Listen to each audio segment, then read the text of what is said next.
Risih pasti risih, karena gimana pun juga kan pasti semua manusia kalau apalagi di entertainment ya yang misalnya ada gosip macam-macam, berita macam-macam, kalau nggak risih kayak bohong deh. Kita kan punya perasaan, punya emosi ya, tapi ya hanya sekedarnya udah sesaat gitu aja, nggak akan kayak gimana.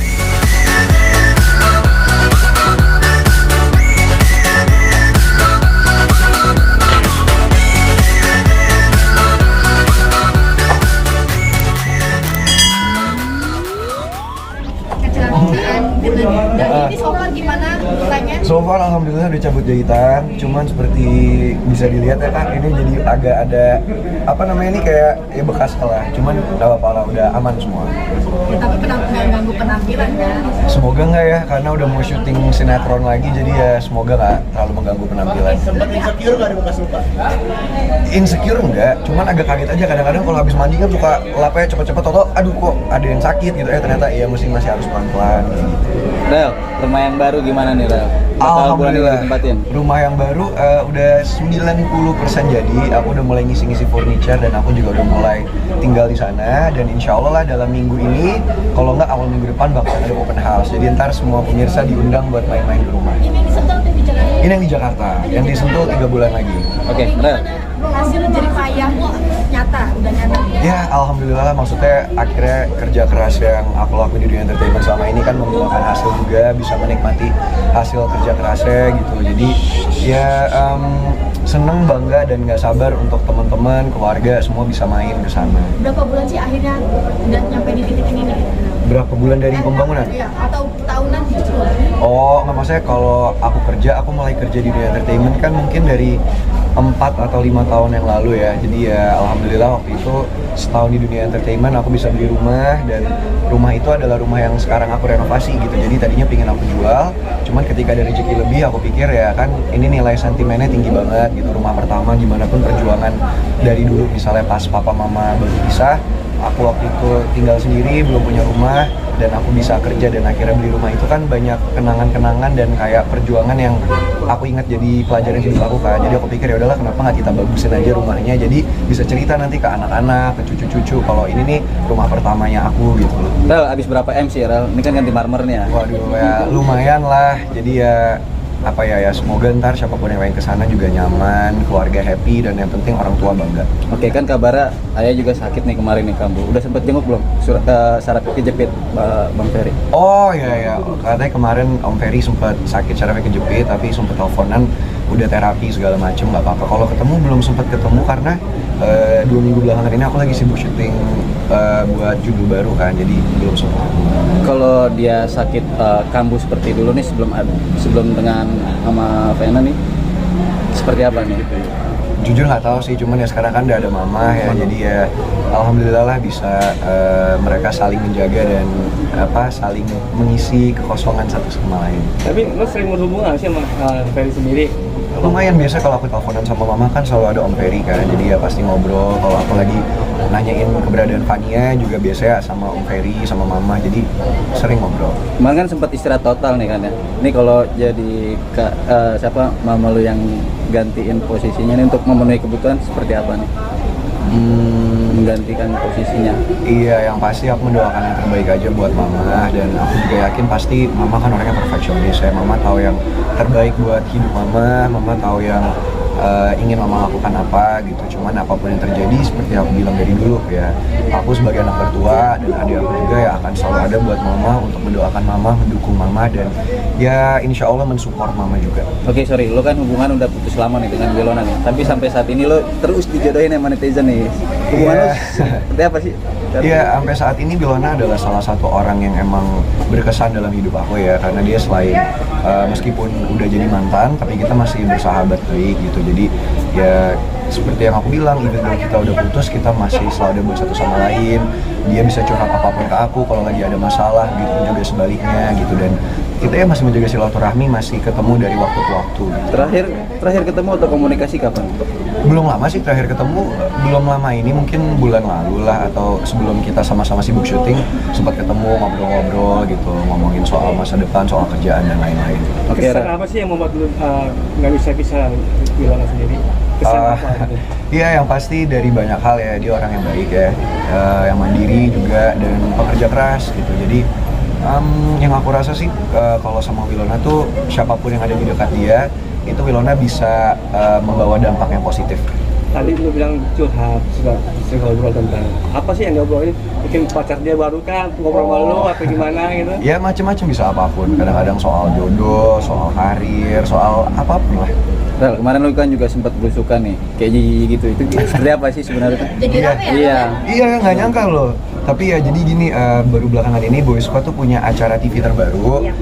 Dan acaranya itu emang konsepnya agak-agak unik gitu. Jadi kita harus berkunjung ke tempat-tempat yang mungkin belum pernah kita kunjungin sebelumnya gitu. Seperti misalnya di episode pertama ke Bantar Gerbang, yang tempat pembuangan sampah di seluruh Jakarta atau apa gitu ya. Dan itu kebetulan pertama kali kita semua ke sana gitu, dan ya kita baru tahu ternyata di sana tuh beneran tumpukan-tumpukan sampah, dan di sana banyak banget orang yang tinggal di sana gitu. Bahkan banyak pekerja-pekerja yang harus makan di atas tumpukan-tumpukan sampah itu gitu. Dan emang konsep acara itu membuat kita tuh memperlihatkan gimana sih misalnya reaksi ya kalau anak-anak yang misalnya terkesan kayak misalnya belum pernah susah gitu, kasarnya tuh kayak gimana gitu. Jadi emang ya seru acaranya gitu. Cuman yang aku suka dari acara itu, kenapa kita semua setuju dan aku ambil adalah sebenarnya dari acara itu kita belajar bahwa dalam hidup ini banyak orang di luar sana yang memiliki masalah lebih berat dari kita mungkin, yang kurang seberuntung kita gitu. Dan banyak orang yang mungkin harus melakukan hal-hal yang kadang-kadang kita nggak pernah kebayang, dan mereka harus melakukan itu setiap hari demi bertahan hidup dan demi keluarganya. Dan di situ kita bisa merasa bersyukur, dan ketika kita punya rezeki lebih ya kita harus membantu sesama manusia. Mau tidak mau scene itu pada akhirnya viral di mana-mana. Dan respon lu sendiri seperti apa? Kan mungkin banyak pro kontra ya, Iya. netizen sendiri ya.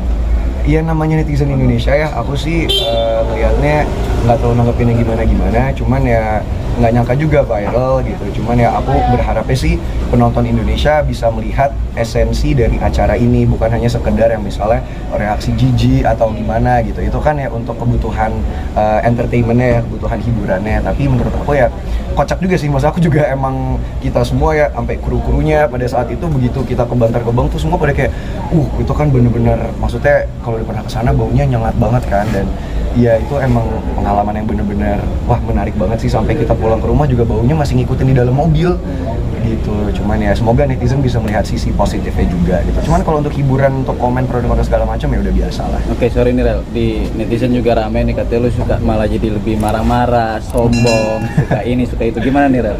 Iya, emang kebetulan di acara itu kan namanya acara TV ya, jadi ada skripnya dan emang ada tuntutan perannya gitu. Jadi Gimik ya? iya, ada gimmick ya, dan emang kebetulan di gimmick itu awalnya adalah harusnya Austin, karena kan Austin di Boy Squad dia yang waktu itu kuliahnya di luar negeri 6 tahun, dan dia yang terkenal paling, tanda kutip, paling kaya di antara kita semua kan. Nah, cuman pada saat itu pas yang di Bantar Gebang, Austin itu saking mualnya, saking enaknya dia nggak bisa berekspresi yang kayak di, kan kalau acara TV suka ada gimmick yang dilebay-lebayin.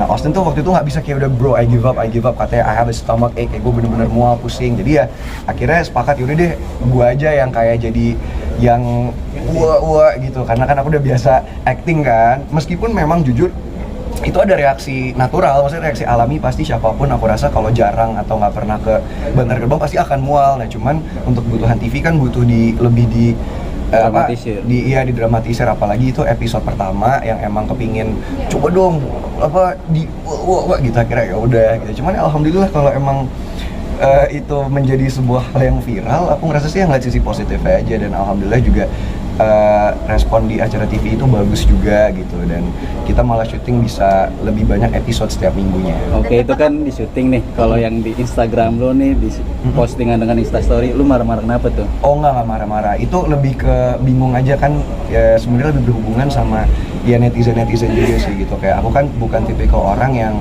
suka misalnya ngebalesin komen atau ngebacain komen, dan aku juga biasanya santai karena aku ngerasa kalau emang itu nggak benar kenapa diambil pusing gitu. Cuman makin kesini kok kayaknya gosip-gosip yang beredar makin aneh-aneh gitu, dan aku bingung aja, maksudnya emang yang kalau kayak gini yang kocak itu siapa sih yang bikin gosipnya? Apa orang-orang yang percaya sama gosipnya kayak lucu aja gitu, jadi lagi kepingin sharing aja. Berarti bukan tidak mau terpancing ya? Iya, mungkin mau nggak mau pasti ada reaksi kan. Cuman aku bukan tipikal yang mungkin ngebalesin komen atau kayak ngelaporin atau yang kayak mungkin kan banyak teman-teman artis yang lain yang kayak sampai ke kasus hukum atau apa. Aku sih ya santai karena aku ngerasa selama itu nggak bener, ya aku santai aja. Cuman kepingin apa ya kayak ngasih tahu juga bahwa sebenarnya ya it's not okay untuk ngegibah apa ngegosipin orang atau kayak nyinyirin orang. Sebenarnya aku nggak pro akan hal itu gitu. Cuman ya kalau emang mereka masih ingin melakukan di luar sana ya terserah mereka. Tapi ya itu bukan hal yang baik untuk mereka. Walaupun santai tapi tetap risih dong.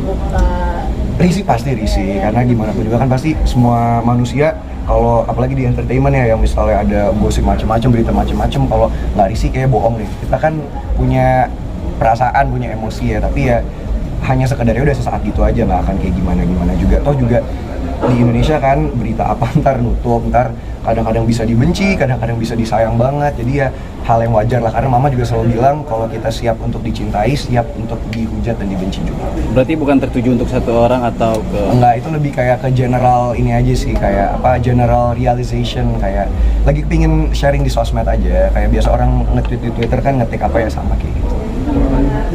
Tapi artinya tipikal lo menghadapi netizen ini seperti apa sih? Kan karena kan mungkin banyak pengalaman selebritis perihal menghadapi netizen yang mungkin ceritanya cukup mengganggu dan cukup parah-parah. Lalu sendiri seperti apa? Iya, kalau aku sih selama itu belum mengganggu pekerjaan aku atau mengganggu kehidupan aku di kehidupan nyata ya, aku sih masih fine-fine aja gitu. Cuman kalau misalnya itu udah mengganggu kehidupan aku sehari-hari, misalnya kayak ke keluarga aku atau ke orang tua aku, dan sampai misalnya orang-orang terdekat aku udah menanyakan, ini kenapa gini, ya mungkin ada saatnya juga kan harus mengklarifikasi apa harus pick up. Cuman kalau pada dasarnya aku dari dulu kan ya udah biasa aja, karena toh nggak bener juga, ntar lama-lama juga hilang sendiri. Ntar kalau itu nggak bener dan misalnya nggak bisa dibuktikan kan juga bakalan lewat. Jadi kayak ya udah santai-santai. Mau tidak mau persahabatan lu jadi ikut tercoreng nih, artinya kan lu kan cowok-cowok semuanya sahabatan nih.